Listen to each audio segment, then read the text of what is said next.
October 16, 1984, 4-year-old Gregory Villemain was playing outside in his garden in Lepange-sur-Vologne in northeastern France. His mother, Christine, was occupied with household chores. When it was time for Gregory to come inside, his mother went out to call him in, only to find that he was nowhere to be seen. The case has remained a mystery for over 30 years, with over 3,000 newspaper articles, 50 academic theses, and 15 books dedicated to uncovering the truth. The disappearance of Gregory Villemain has captured the attention of the media, leaving many wondering who was involved and why. Nestled in the picturesque northeastern part of France, in the Vosges part of the Lorraine region, lies the charming village of Lepange-sur-Vologne. Surrounded by rolling hills and bordered by the enchanting landscapes of Germany, this village is a true gem known for its breathtaking natural beauty. The local economy thrives on agriculture and forestry, with vast forests providing resources for the local sawmills and paper mills.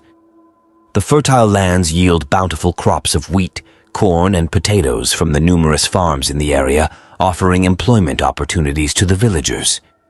It is in this serene setting that the esteemed Villemain family made their home, marking the beginning of our captivating tale.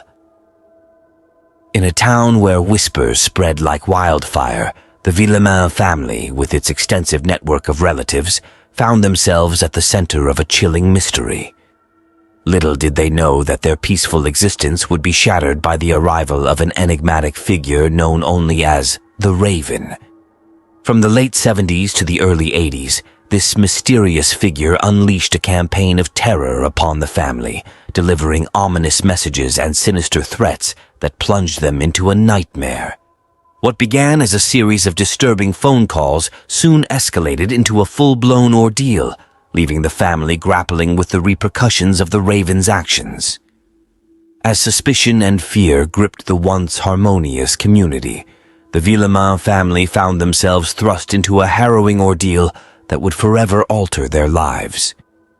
The legacy of the Raven and the events of 1984 would cast a long shadow over the family, haunting them for years to come. The name itself, inspired by a renowned French film, would come to symbolize the dark chapter that unfolded in the heart of Lepange-sur-Vologne. The name was based on a famous French movie about a woman who discovers that her husband is cheating on her. Outraged by the betrayal of their husbands, she took matters into her own hands, orchestrating a sophisticated scheme to expose the infidelity rampant in their small village. Anonymously, she sent meticulously crafted letters to each wife, signed with the ominous moniker, the Raven. This fictional character soon became synonymous with the act of revealing secrets through anonymous correspondence in France. However, the tale took a dark turn when the enigmatic Raven targeted the Villemain family, unleashing a wave of unsettling phone calls and letters upon them. The caller's tactics ranged from eerie whispers to chilling death threats, leaving the family in a state of constant fear. Despite the relentless torment, it was clear that the 26-year-old Jean-Marie was not the elusive Raven. As a successful factory supervisor known as the Little Boss Man, Jean-Marie had garnered both admiration and resentment from his peers. This animosity towards him was mirrored by the mysterious caller who made their disdain for him known through their menacing messages. The Villemain family, perplexed by the caller's fixation on Jean-Marie, struggled to uncover the true identity behind the Raven. The primary target of the caller's harassment, Jean-Marie's success and recent marriage to the elegant Christine, only fueled the caller's hatred. Their union, marked by envy and admiration, resulted in the birth of Gregory Villemain in 1980.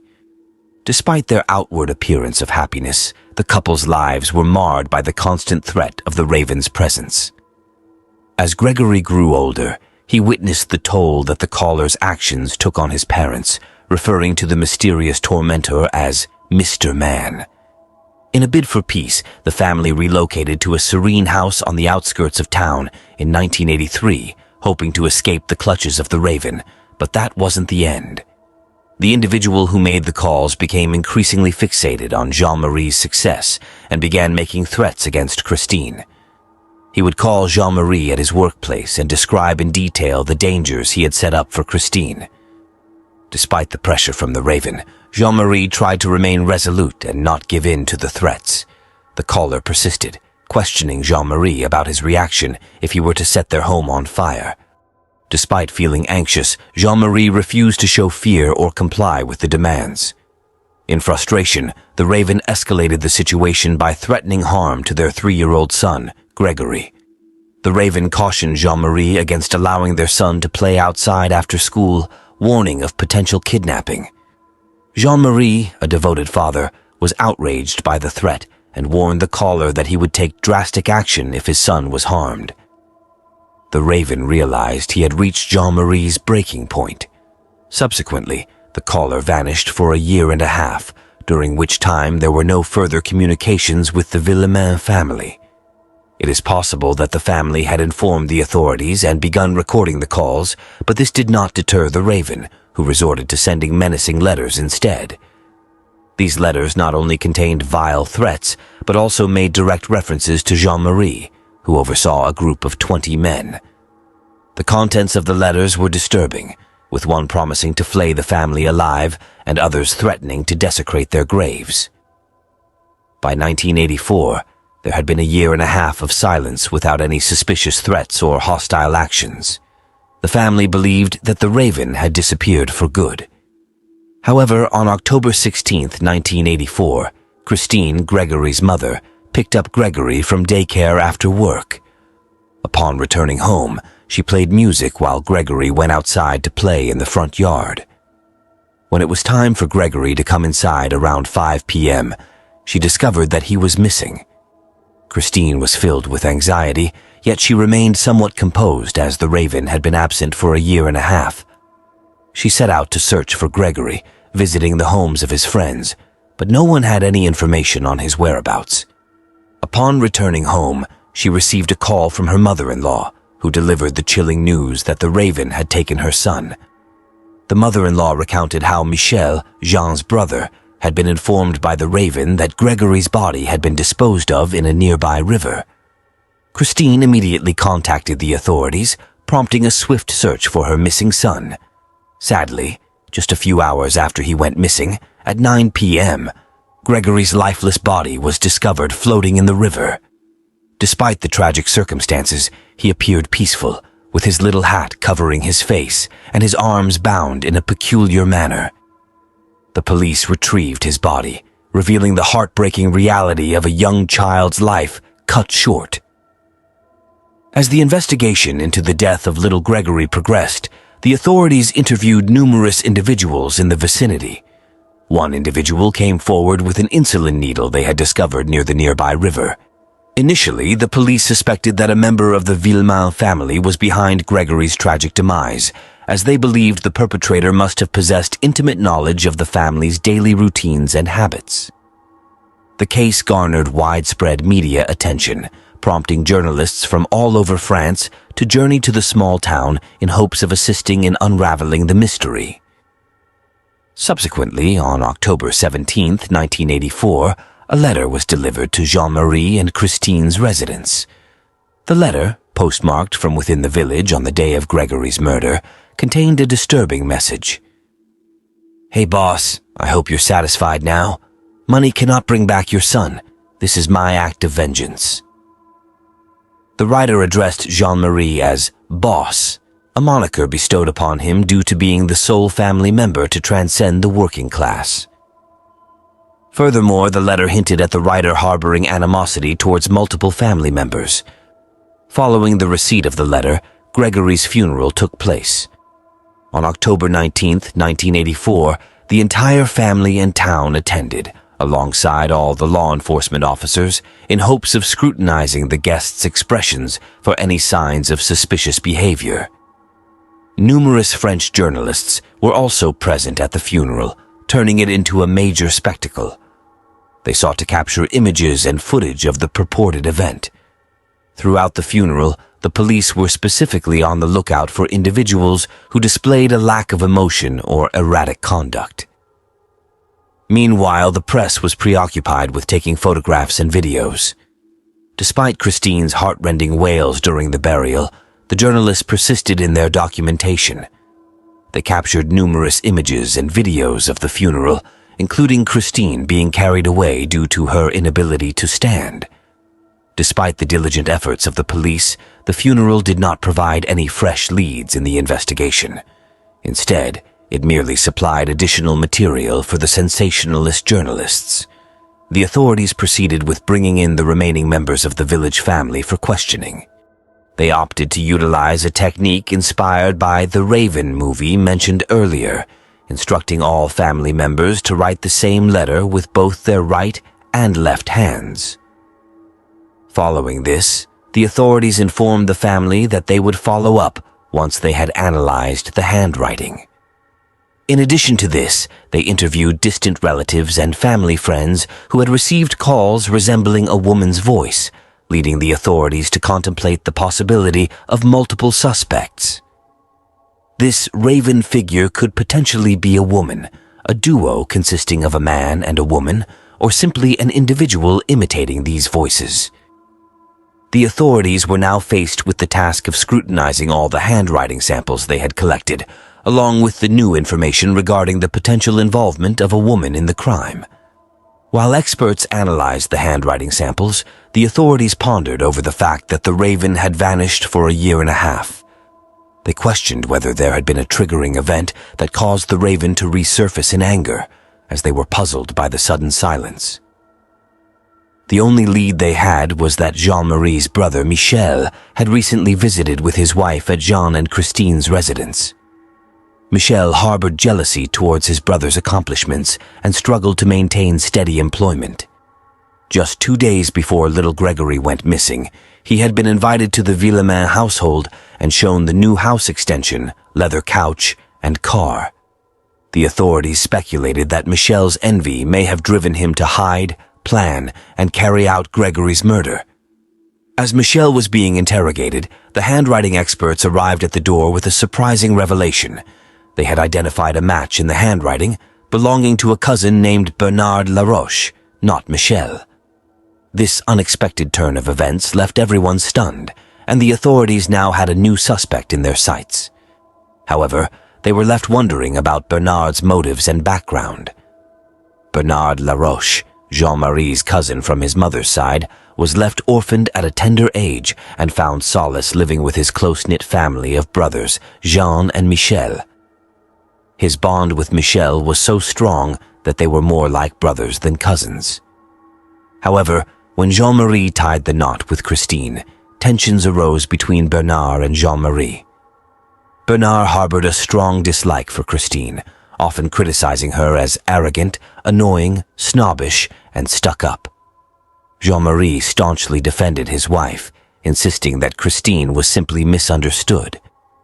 This led to frequent clashes between the two. The police confronted Bernard Laroche with evidence that his handwriting matched that of the Raven's letters, demanding an explanation. Bernard claimed to have an alibi for that day, stating that he was with his sister-in-law, who was married to Bernard's brother and had no connection to the Villemain family. Bernard insisted that he had been in her company the entire time and that it was impossible for him to have been at the river. The authorities then notified Bernard that they would be interrogating his sister-in-law to confirm his alibi. Subsequently, the investigators brought in Bernard Laroche's sister-in-law, the 15-year-old Muriel, who asserted that she had been with him on the day of Gregory's disappearance. She assured the police that Bernard was speaking the truth. However, as the interrogation progressed, a shocking revelation surfaced, adding layers of complexity to the investigation. Muriel eventually confessed to fabricating her initial story and disclosed that they had not remained at home as she had previously stated. Instead, Bernard had fetched her from school and they visited a stranger's residence. It was there that Bernard took a 4-year-old child and they drove to a nearby river. Bernard exited the vehicle with the child and returned alone. At the time, Muriel did not think much of the situation. She came clean about everything. Finally, after numerous days, the authorities obtained a genuine confession, and the strategy of analyzing handwriting proved effective. The police informed the judge about Muriel's admission, emphasizing that they required the judge's authorization to detain Bernard. Consequently, the police had to secure an arrest warrant from the presiding judge, Judge Lambert, based on Muriel's confession. However, upon approaching him, he declined to hear her testimony due to the upcoming weekend. This decision was unprecedented for a judge, particularly in a case that had garnered national interest. Instead, he proposed that they release Muriel to Bernard's custody and instruct her not to disclose anything until Monday. Following the judge's guidance, the police sent Muriel home with Bernard. This course of action was unexpected, as Muriel could have easily divulged her confession to Bernard, prompting him to flee or worse, leading to a change in Muriel's statement. Upon revisiting the police on Monday, Muriel stood by her initial statement without wavering, despite the potential for external influences. She reiterated her account to Judge Lambert, solidifying Bernard Laroche as Gregory's killer. Following this, Muriel's identity was carelessly disclosed by Judge Lambert on television, sparking outrage in the village. The aftermath saw Muriel facing scrutiny and accusations of being physically assaulted by her own family for her role in Bernard's arrest. However, a week later, Muriel recanted her confession on TV, alleging coercion and threats by the police. Consequently, Bernard Laroche was released due to lack of evidence, including the dismissal of handwriting analysis tainted by irregularities. The situation escalated when Gregory's father, Jean-Marie, publicly expressed his intent to take matters into his own hands if justice was not served, hinting at potential violence ahead. At this stage, the media had significantly influenced the narrative surrounding this murder, which was quickly evolving into a scandal. Judge Lambert's decision to disclose Muriel's name on television, followed by Muriel's appearance claiming mistreatment by the police, and Jean-Marie's televised vow to take matters into his own hands by killing Bernard, had all contributed to the situation spiraling out of control. The media's involvement had led to a proliferation of misinformation, with uncertainties surrounding the alleged threats made by the police towards Muriel. While she asserted that they threatened to send her to a reformatory, the veracity of her claims remained in question. Moreover, there were speculations that family members had coerced her into retracting her confession after the judge's revelation. Amidst these developments, 4 unexpected witnesses emerged, alleging to have seen Christine, Gregory's mother, at the post office on the day of the murder, a detail she had not disclosed to the authorities. This revelation prompted the police to scrutinize Christine's involvement in her son's tragic demise. Despite Christine's assertion that she had visited the post office on Monday, October 15, 1984, the day prior to Gregory's disappearance, the absence of a postmarked date on the receipt she had sent raised doubts about the timeline. Consequently, the police began to focus their inquiries on Christine, suspecting that the individual who had posted the letter might be linked to Gregory's murder. The journalists covering the murder case of Gregory Villemain were split into 2 factions, those who suspected Christine's involvement and those who did not. Judge Lambert relished the spotlight the case attracted from the national media of France. He made a point to pose for photographs and even requested journalists to capture him in candid moments, such as shopping at a market. All of this was captured on an audio recording that would later be made public. As these images made their way into newspapers, Judge Lambert found himself torn between convicting Bernard or Christine. Regardless of his decision, he lacked concrete evidence against either of them. Rumors circulated among journalists that Lambert harbored feelings for Christine due to her striking beauty and charm. She appeared ageless and bewitching, captivating all who laid eyes on her. Consequently, Christine swiftly became France's most reviled woman. If she were found guilty and imprisoned, she would be deemed the worst of mothers. Conversely, if she were acquitted, it would be attributed to the judge's affection for her. This narrative was relentlessly perpetuated by the media. Amidst the chaos, Christine and Jean-Marie opted to sell their home and attempt to conceive once more. they struggled to cope with the press harassment and the loss of their young son. Encouraged by loved ones, they embarked on the journey of welcoming another child into their lives, hoping it would provide them with solace. In 1985, Christine and Jean-Marie welcomed a set of twins. Despite this joyous occasion, the media continued to vilify Christine, with even a police officer criticizing her attire as too provocative for a grieving woman. When news of Christine's pregnancy broke and her baby bump became visible, accusations arose that she was exploiting her condition to evade punishment and garner sympathy. The authorities summoned her once more for interrogation, honing in on the baseless allegations of infidelity and the paternity of Jean-Marie's child, Gregory. They requested her to undergo a handwriting examination and replicate the Raven's letters using both her right and left hand, a task she completed before heading back home. Christine and Jean-Marie anxiously awaited the outcome of the handwriting analysis. With no incriminating evidence against Christine, these tests would serve as confirmation that she was innocent of any involvement in Gregory's tragic demise, allowing the couple to finally shift their focus back to their lives. However, a few weeks later, on March 25, 1985, the media reported that the judge had verified the match of Christine's handwriting.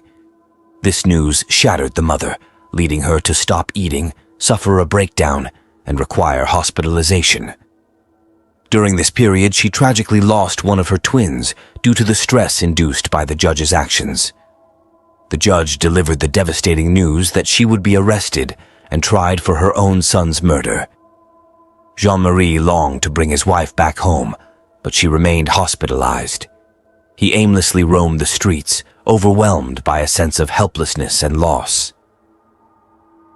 On March 29, 1985, Jean visited Gregory's gravesite, where he claimed to hear his departed son communicating with him. Consumed by anger and despair, Jean drove to Bernard Laroche's residence and fatally shot him in front of his family with a shotgun. Overwhelmed with regret, he rushed to the clinic to confess to Christine and seek forgiveness for his actions. Subsequently, he surrendered himself to the authorities. He was found guilty of murder and sentenced to 5 years in prison, with credit for time served awaiting trial and a partial suspension of the sentence.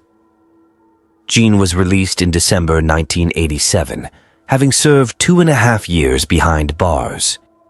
Meanwhile, the media frenzy surrounding the shocking sequence of events reached a fever pitch. Christine, pregnant and now without Jean, was left to confront the aftermath on her own. Following the shooting incident, Christine was discharged from the hospital but faced severe backlash from the press.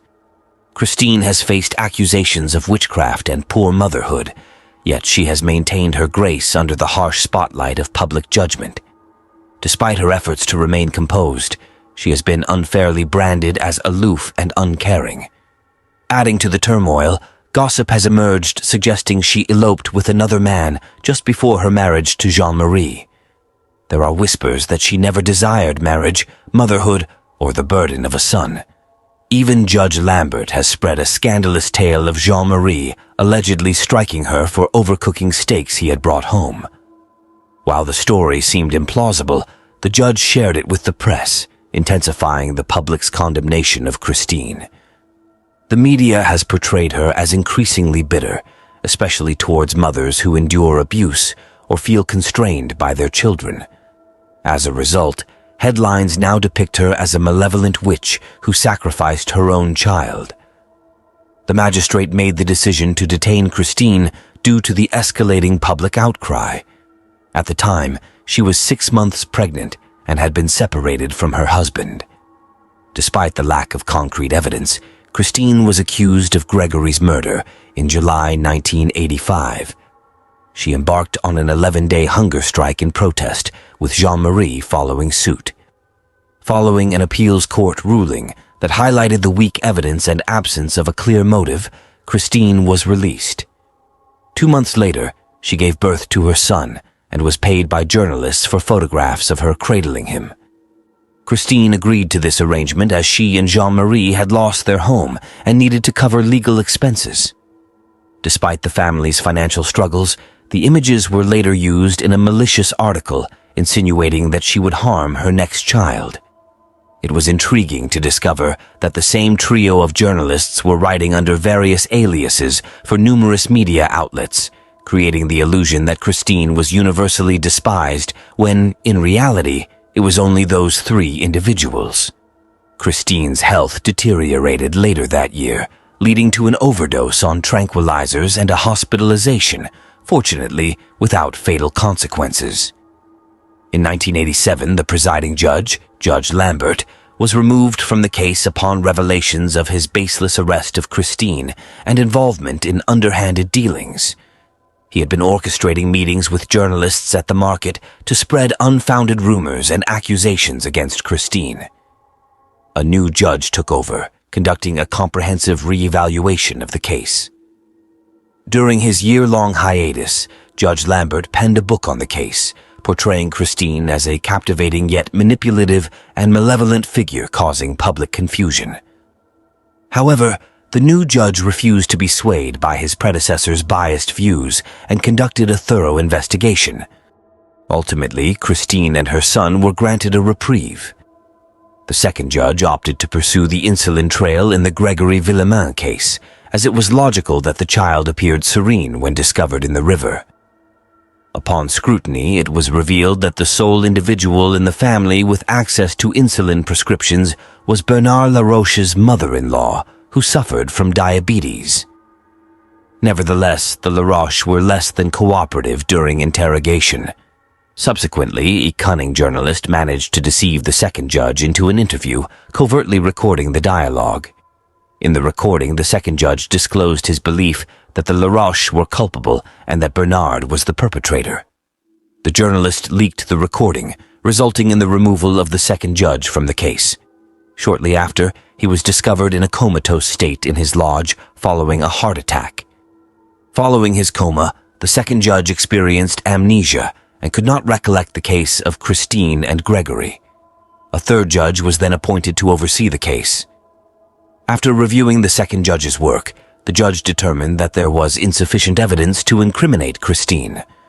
Consequently, all charges against her were officially dismissed on February 2, 1993, and her innocence was publicly proclaimed. Despite this, none of the journalists who defamed Christine expressed regret for their actions. In 2000, authorities sought to examine the DNA, as all the letters from the Raven bore a licked stamp. However, when they endeavored to analyze the DNA, it was revealed that the letters had not been properly preserved as evidence, rendering the DNA nearly unusable. Despite the case garnering attention, there were no significant advancements, and the case went cold in 2001 after DNA testing on a stamp affixed to one of the Raven's letters yielded no fresh evidence.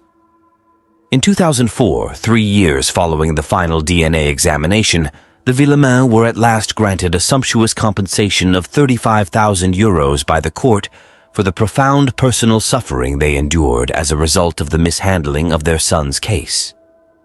The scrutiny of cameras, the time spent in confinement, the unjust accusations, such burdens were too heavy for any parent to bear. And let us not overlook the years of living in constant dread, uncertain of when or where the enigmatic Raven would strike next. Fast forward to 2008, and investigators found themselves once more meticulously examining the evidence. At the behest of the Vietnamese, they conducted additional tests to search for DNA on Gregory's restraints and certain letters. Could this be the breakthrough they had been eagerly anticipating? Alas, all results turned out inconclusive. The perpetrator remained at large, taunting them, yet hope had not completely dissipated. Come April 2013, they resolved to analyze Gregory's garments and footwear next. Could this be the moment? Would they finally uncover the vital evidence required to bring closure to this case once and for all? The odds were stacked against them. If the culprit had left behind any DNA, the water likely had washed it away. Nevertheless, they persevered. It was imperative to provide the Villemains with some semblance of resolution, some peace of mind. The tension was palpable as they awaited the test results, and when they were eventually disclosed, it was yet another setback, inconclusive once more. The perpetrator remained at large, lurking in the shadows. The question lingered. Would they ever capture him? The murder case of Gregory Villemain remained unsolved until June 2017, when a ray of hope appeared with the introduction of a sophisticated software named Anachron. This software had the ability to identify discrepancies and suspicious statements, prompting the authorities to carefully review interviews with Villemain's relatives, ultimately leading them to Marcel and Jacqueline Jacob, the boy's great-aunt and uncle. The evidence seemed to suggest that the raven was the result of collaboration between a man and a woman, raising suspicions that the couple could be involved. Furthermore, they had a possible motive, as they were believed to hold a grudge against Muriel Boll, a crucial witness in the case. Marcel and Jacqueline Jacob had taken care of Bernard Laroche after his mother's passing, making them resentful towards Muriel for her testimony, which ultimately led to Bernard's demise. The police were also delving into the reasons behind Muriel Boll retracting her statement about Bernard and the alleged assault on her that prompted her to change her narrative in the media. As the investigation progressed, tensions escalated and the suspects were finally interrogated.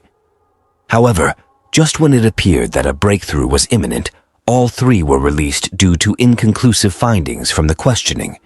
This outcome left both law enforcement and the public disheartened, with no closer to uncovering the true culprit. The decision to reopen Gregory's case caused a stir within the local community, but it was the sudden and mysterious death of the initial judge, Judge Lambert, that truly sent shivers down everyone's spine. On July 11, 2017, Judge Lambert was discovered lifeless with a plastic bag over his head. Authorities stated that he had taken his own life by suffocation, but amidst mounting pressure from the renewed investigation, doubts began to surface regarding the official narrative. Judge Lambert's farewell letter to the local newspaper stirred up even more curiosity, alluding to hidden truths and controversies within the French legal system. He made it clear that he would not allow himself to be the scapegoat once more. Lambert, the very judge who had sent Muriel back to her home after she confessed that Bernard was the murderer, was also behind the witch theory that haunted Christine for years. In 2018, the Villemain case resurfaced when Muriel Boll, a key figure in the investigation, released a shocking book titled Breaking the Silence. In its pages, she accused the authorities of coercing a false confession from her and stood by her cousin Bernard's innocence in Gregory's murder case. She vehemently denied the cousin's claim that she had been pressured into retracting her statement. However, Muriel's explosive accusations did not sit well with her own family, leading to a complaint being filed against her by the offended cousin. Subsequently, Muriel was charged with aggravated defamation in 2019. Despite the Villemain family's relentless pursuit of truth over the years, a glimmer of hope emerged in December 2020 when French media disclosed that a Swiss firm's analysis of the threatening letters had identified a single suspect. It appeared that justice was finally within reach. Yet, in a cruel twist of fate, the suspect's identity remained undisclosed, plunging the family back into the abyss of uncertainty and anguish. As the new year began, the Villemains persisted in their quest for justice. In January 2021, an appeals court in Dijon granted their plea to compare DNA samples from the evidence with those of their extended family. However, with each passing day and no concrete answers in sight, the family's aspirations for closure dwindled. The Villemain family's ordeal serves as a poignant illustration of the heartless and irrational aspects of crime. Despite their unwavering determination, the family continues to struggle in their search for the solace and closure they yearn for. Instead, they are burdened with a painful emptiness, constantly tormented by the enigma surrounding the fate of their dear little Gregory. The mystery of his tragic death still lingers, unresolved. The Villemain family remains in the dark about the identity of Gregory's killer.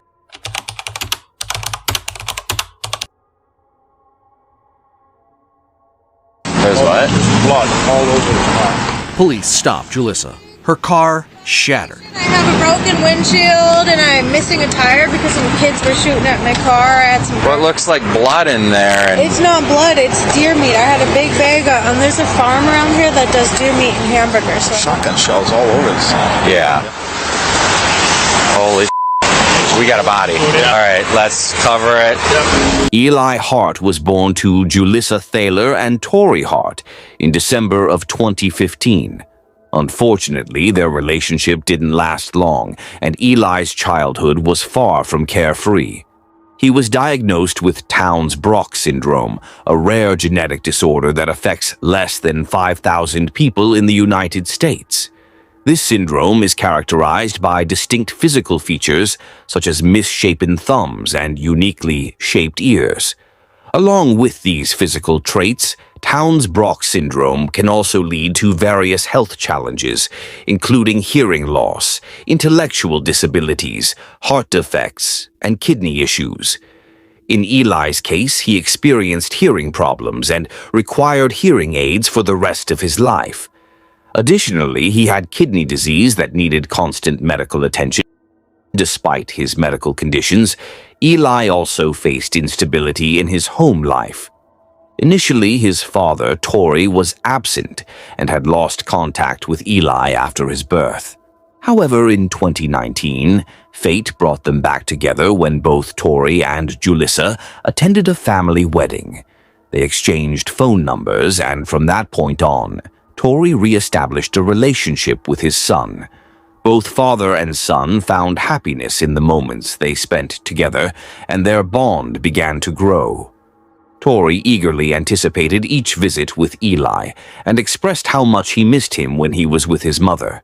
Unfortunately, Julissa seemed determined to create a divide between Eli and Tori as their relationship strengthened. She repeatedly made false claims about Tori being a threat to her, even going as far as accusing him of placing explosives in her vehicle. However, no evidence was ever found to support her allegations.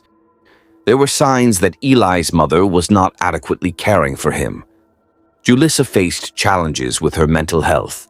As a result, Eli was placed in foster care in January of 2021 due to concerns about his mother's ability to care for him. Child Protection Services had been alerted to Julissa's situation before. In December of 2015, Child Protection Services received a report that Julissa was using drugs while pregnant with Eli.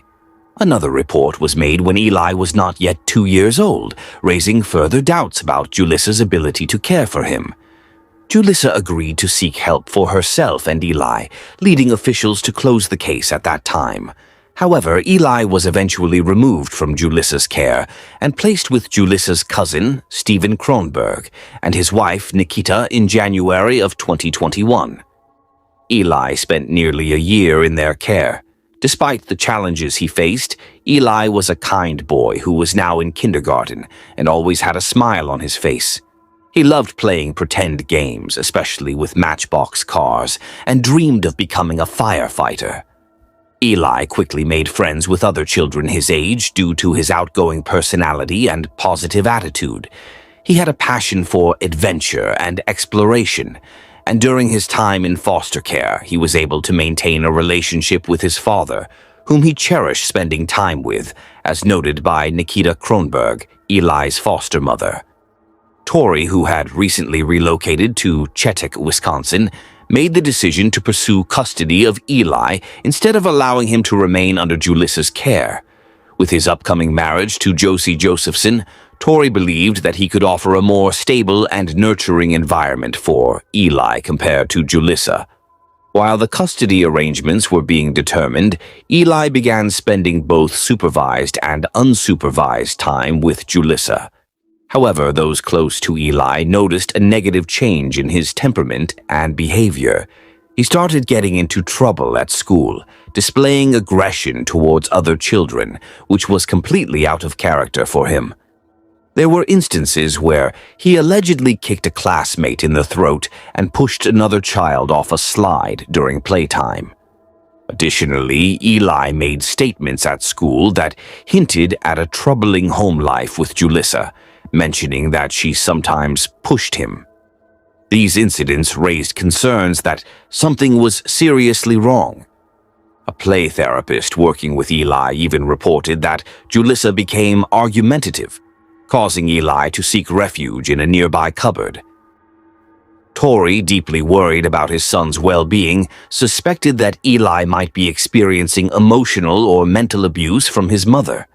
Given the sudden and drastic change in Eli's behavior, it was clear that there must be an underlying cause.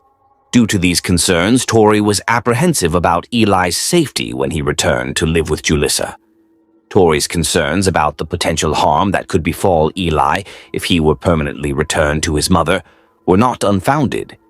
Even Eli's foster care providers shared these worries. In March 2022, Tori took the initiative to email the social workers responsible for his son's case, expressing his fears regarding his son's well-being under his mother's care. The email provided detailed accounts of the reasons behind Tori's suspicions.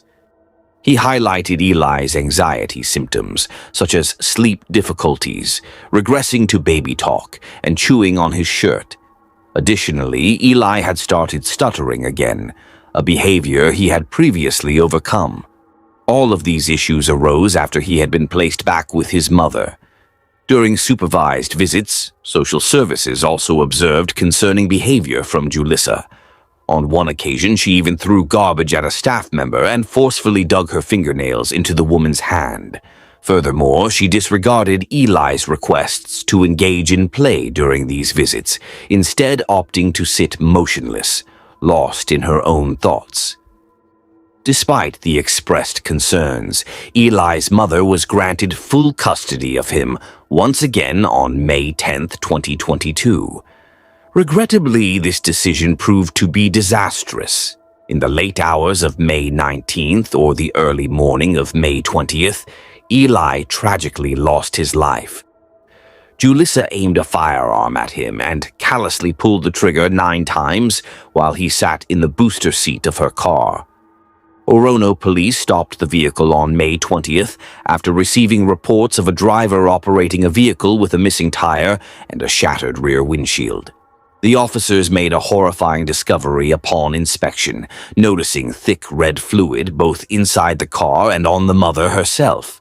Julissa attempted to explain the bloodstains as the result of kids shooting out the back window with BB guns and claimed the fluid came from a deer. Stop, Julissa. Her car shattered. I have a broken windshield and I'm missing a tire because some kids were shooting at my car. I had some... What looks like blood in there? It's not blood, it's deer meat. I had a big bag of... there's a farm around here that does deer meat and hamburger. This devastating incident highlights the dire consequences of the ill-advised decision to grant custody to Eli's mother. The police officers allowed her to return to a nearby apartment while they stayed with her car. Shortly after, the police discovered Eli's body in the car's trunk, along with a shotgun. This tragic incident occurred just days after Eli's birth mother regained custody of him. Eli's mother was arrested and charged with murder, although she consistently denied harming her son. Following the shooting, Eli's father filed a lawsuit against Dakota County Social Services for returning Eli to Julissa, despite signs of her unstable mental health and alleged drug use.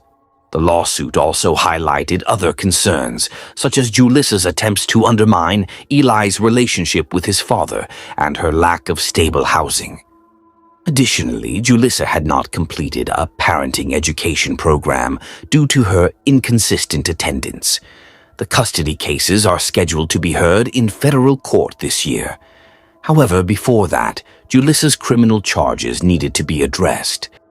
Despite being offered a plea bargain, Julissa declined and opted for a jury trial. During the murder trial, Julissa's ex-boyfriend, Robert, provided crucial testimony regarding the events leading to Eli's death. Initially, Robert was also arrested in connection with the incident, but was later cleared of any involvement and released without charges. According to Robert, he and Julissa were acquaintances in high school and reconnected in 2022, occasionally engaging in illicit substance use together.